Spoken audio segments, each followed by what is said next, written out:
קודם כל אני משתתף בצערו של אדוני על זה שאתם לא בקואליציה. אני מבין שזה קשה ועוברים עליכם ימים לא פשוטים. הוא דיבר על המיסים שהולכים לעלות אל מול הגירעון, והוא דיבר על זה. מר פרוש, אני רוצה להיזכר, הממשלה שיצרה את הגירעון הזה, אתם לא הייתם שותפים לה? אתם הייתם עד עכשיו על המאדים?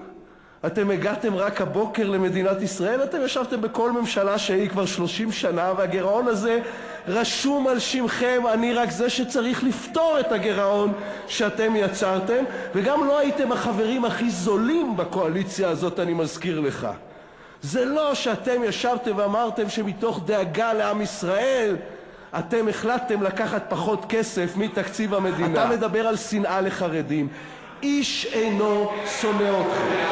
איש אינו שונא אתכם. רק אני שואל את עצמי, אחרי שאמרנו 7,000 פעם שאיש אינו שונא אתכם, ואתם ממשיכים לטעון ששונאים אתכם, למה כל כך דחוף לכם להרגיש ששונאים אתכם? למה אתם מוכרחים להרגיש ששונאים אתכם? למה אתם דוחקים את עצמכם לפינה שאין שום סיבה להיות בה? איש אינו שונא אתכם. הדבר היחיד שקרה,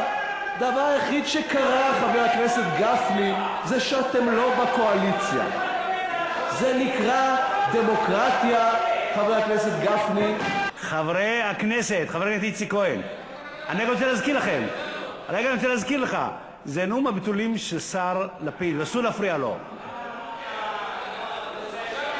עברו כל כך הרבה שנים מאז שהבתולים ואני הוזכרנו ביחד, כשר אוצר. אנחנו לא ניתן לאף ילד במדינת ישראל להיות רעב.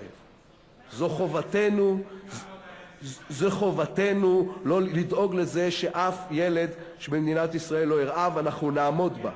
אבל אני רוצה להזכיר לך עוד דבר. הגוף שאחראי לפרנס ילדים נקרא ההורים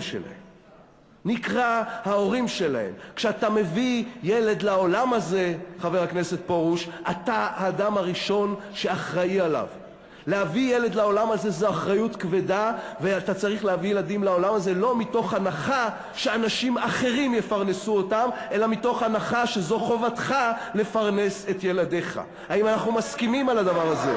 אני מברך אותו על כך, ואני מברך אותו על כך. רק אתמול מבקר המדינה הוציא דוח חמור על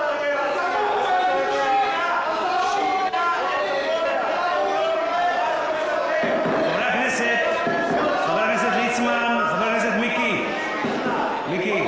אתה עכשיו מפריע לשר שלך לדבר. חבר הכנסת ליצמן, הערות ביניים בסדר, לא נאומים. חבר הכנסת ליצמן, מה שבאמת משעשע זה במשך חודש האופוזיציה התלוננה על זה שאני לא בא הנה לדבר איתם, וכשבאתי הנה לדבר איתם הספקתי משפט אחד להעביר לפני שהתחלתם לצעוק. אני מאוד מחבב את זה. אני מוציא הודעות בשבת מפני שאני אינני שומר שבת. אני לא אומר לך מה לעשות בשבת, ואתה לא תגיד לי מה לעשות בשבת. אני לא שואל אותך, ואתה, מה זאת אומרת? אני רשאי להוציא הודעות בפייסבוק מתי שמתחשק לי. למה דווקא בשבת? הנה אני נמצא פה. הנה אני למולכם. אתם מוזמנים להוציא תגובה. בהחלט. לגבי הדשדוש המדיני, חברת הכנסת גלאון, אחרי... חבר הכנסת גפני, אני בטוח שאתה לא... חבר הכנסת גפני, אני בטוח שאתה לא נכנס לאינטרנט. חס וחלילה. לגבי הדשדוש המדיני, חברת הכנסת גלאון, קודם כל, תראי, אני רוצה להגיד לך שמאוד מרשים זוג הריאות שבהן בירך אותך הקדוש ברוך הוא. זה איש קטן כמוך שיוצא ממנו קול כל כך גדול, חברת הכנסת גלאון. הסכסוך הישראלי-פלסטיני לצערנו נמשך 150 שנה. אני מודה שלא פתרנו אותו בחודש הראשון לכהונתה של הממשלה הזאת. הממשלה הזו היא ממשלה, בישיבת הממשלה הראשונה ראש הממשלה פתח ודיבר על זה ששתי מדינות לשני עמים, זו המדיניות של הממשלה הזו. שנינו יודעים, אנחנו לא בהכרח חושבים אותו דבר על הפתרון. שנינו יכולים ודאי להסכים. חבר הכנסת גפני. שנינו יכולים בוודאי להסכים שזה מסובך ומורכב ולא ייפתר ביום ולא ייפתר בשעה. את שואלת אותי אם זו ממשלה ששוחרת שלום? כן.